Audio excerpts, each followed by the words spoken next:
All right, yeah, so it's a historic moment for Nigeria, finally refining PMS within our shores.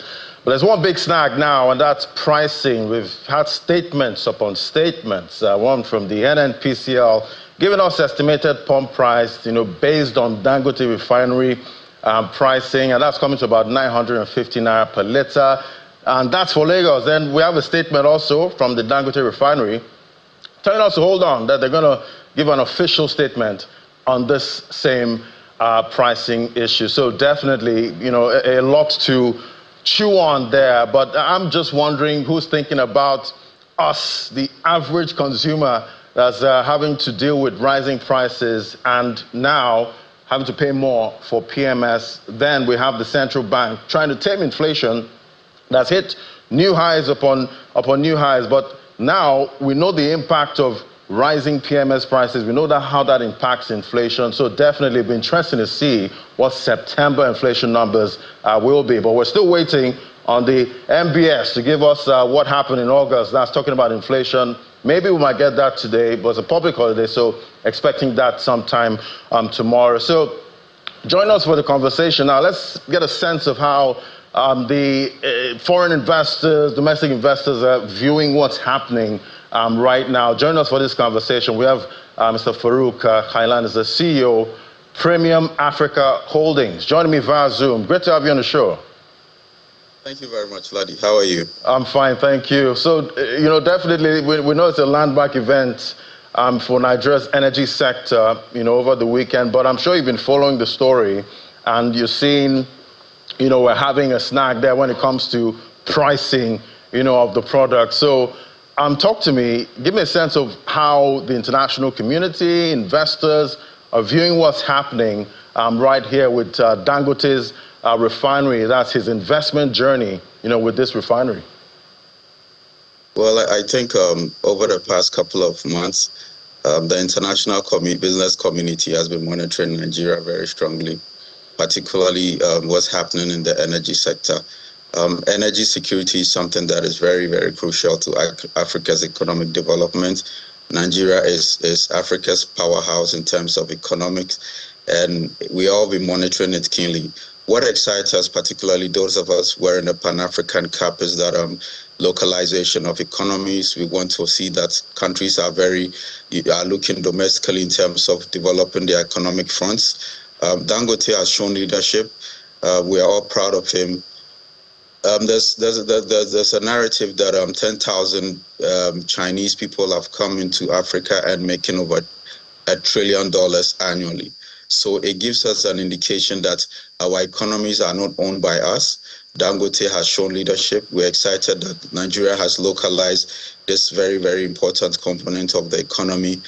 Your Forex conversations will be changing now.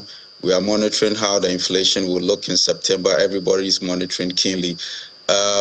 You realize that these transactions will be done in Naira. So nobody has to go and convert Naira to dollar to come and do transactions. And even when Dangote supplied NNMC, you realize that it brought the buying prices that they are always used to significantly down. So indeed, you can understand that, yes, we are looking domestically. International investors are also looking where they can plug themselves in the value chain. After supplying the local economy, we understand that there's also surplus to be exported where, some Forex would also come in. So it's a very, very interesting dynamic. We are excited about it. We want to say kudos to the government, particularly His Excellency Tinubu. This becomes a success. Right, and that perspective here, we're seeing, a little snag there when it comes to, pricing of the product. But with what you're seeing so far, does this inspire confidence in, a foreign investor out there, looking into Nigeria and saying, you know what, I'd like to plug in to some part of this energy market? Does this, with what you're seeing so far, does it inspire confidence? It does. It absolutely does. Because if you look at the value chain of petroleum supply, once it's become localized, then indeed you also understand that logistics would also provide a very important opportunity for those who want to enter the space. Those who would also need capacity enhancement would also reach out to international community. The international community has always, investor community has always find it difficult to plug in. They say blessings can come in different ways. It's a blessing in disguise. Others have been at the doorway trying to find themselves in. And this one offers a very important, dynamic. So what you realize is that this logistics conversation will start happening. Those who see Nigeria as a powerful force would also start, expressing their interest. And then definitely it would all translate into more investments coming in. What excites me particularly, transactions will be done in the local currency. Right, and talking about, the local currency at this time, we've seen pressure, on the Naira, but some stability, somewhat, some would say, stability, weakness, two different stories at this time. But, talk to me about, we keep talking about attracting investments, bringing, foreign capital in, FDI. We've seen a drop, in the first quarter of 2024. So what are you seeing, when it comes to, attracting investments into, say, Africa, Nigeria? Is Africa well positioned? Is Nigeria given the right body language to attract even more investment, into other sectors of the economy? Yes, you realize that when the baton changed hands, people were also very, skeptical, and not because they didn't have confidence in the government, but they wanted to see the policy direction of the government. This is a landmark, scenario where, like Nigeria is localizing its petroleum. Yes, indeed, it would definitely impact the sort of decisions that investors are going to make. It inspires confidence, absolutely. If you look at the investment narrative, there are those who would also prefer that countries show muscle when it comes to driving their own, economies, showing leadership, and taking the economy to locals, indigenous entrepreneurs to be able to drive it. There are those who would try and look for Dangote and find a way to plug themselves in anywhere in the value chain, because there's always need for capital, there's always need for expansion, there's always need for, logistics, there's always need for technical expertise, and this is where the opportunities lie. So definitely you see a lot of, flights coming in from investors from different jurisdictions coming to understand the dynamics, and this is where government needs to be very proactive. Policy must be inviting. It shouldn't be ones that would drive investors away. It's a wonderful opportunity if you look at it, and I have confidence in the managers of the economy that the right decisions will be made. It looks a bit, clarity is not so much established, but as we continue to go, we'll fine-tune, we understand where the challenges are, and government will need to be proactive so we can, ensure that we move at a very appreciable pace. So we are keenly monitoring what's going on. Right, and looking at that enabling environment, we've been talking a lot about creating that enabling environment for businesses, but we see that with high inflation, we've seen the central bank have to keep rates really high. So talk to me about patient capital. Looking at a country like Nigeria, do you think patient capital will be looking this way? Yes, there's a lot of patient capital seeking to come in. If you look at the Middle East, is showing a lot of they are mopping up a lot of interest aggregations in terms of bringing that sort of capital into Africa, and in this case Nigeria. What patient capital likes to see is policy direction. And because it's looking at a long-term investment horizon, it is ready to go the long haul with the government. But in this case, like I keep saying, government have to show leadership. In terms of policy framing, it has to be more consultative, other than hammer in the hand sort of approach. Government should continue to sit with Dangote, NMC around the table, fine-tune, continue to fine-tune, because to retain patient capital is heavily hinged on policy. So if policy is not showing that sort of, confidence on the investor community, is also going to, it won't go well. It won't be an attractive destination for investors. But like we always emphasize, Patient capital is always policy aligned.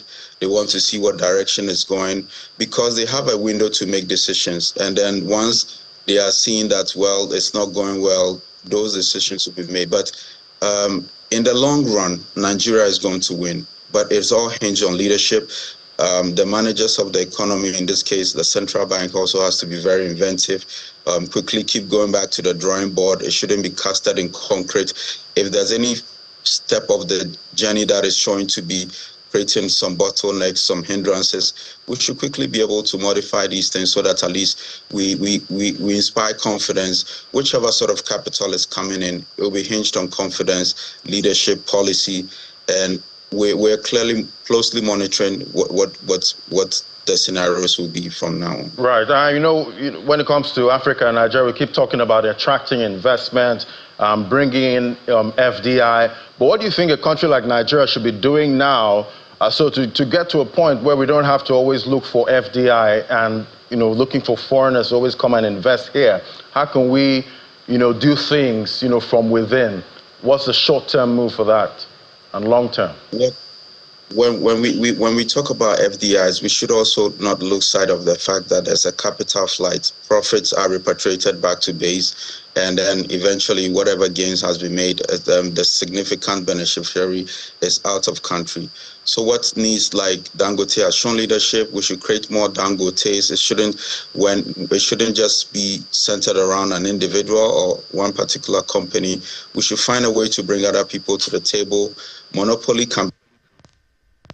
Those who are also talking against monopoly should come with, equity, should come with the right capital, the right mindset to show leadership. In terms of domestifying our economies, it takes individuals like Dangote. One Dangote is not enough. We need to see about 100 Dangotes in Nigeria. He has shown that already. We need people to look at his blueprint. And when those who want to get into the space, government should be able to welcome them. And probably even if Dangote will take Dangote to show them the way, mentor them, guide them on how to, be able to meet certain government requirements. We're missing out when it comes to capital retention. Profit flight, capital flight is a major concern to African economies. We keep going out there trying to attract the investment, but let's also look within. What you realize is that your best bet is local capital mobilization. Once you mobilize the capital in country, it stays in country, and then the benefits, those who make the economic gains are also in country. Whatever they spend, whatever they do, expansion, capacity building, it stays within the country. So, like, government policy should be welcoming to the local entrepreneur. It shouldn't be too, destructive when it comes to the local business person trying to get in the space. But like I said, we're inspired by what is happening. Government has seen that, yes, indeed, once they muscle out some leadership and build local capacity, is going to help the country in the long run. Inflation is disturbing. We want to retain our currency. We shouldn't, use our currency to go and chase dollars to do transactions. So all these things are very important. But I'm sure that the central government, the Minister of Finance, are inspired now to look within their country, to look at what direction to go in terms of building local capacity, domestifying, the opportunities for Nigerians to get in the way.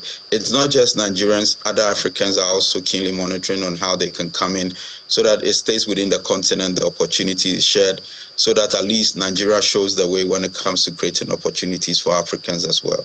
Right, and talking about creating opportunities, for Africans, we've seen, with this mega refinery, at the end of the day, pricing is still looking like Nigerians will have to pay a lot to get PMS at the pump. So generally looking at, the Nigerian consumer, the African consumer, we see all of these big investments, but with these big investments, we're still seeing poverty, rising. So how can we make it also, put the consumer, the average Nigerian African consumer, in the picture, how we can protect them?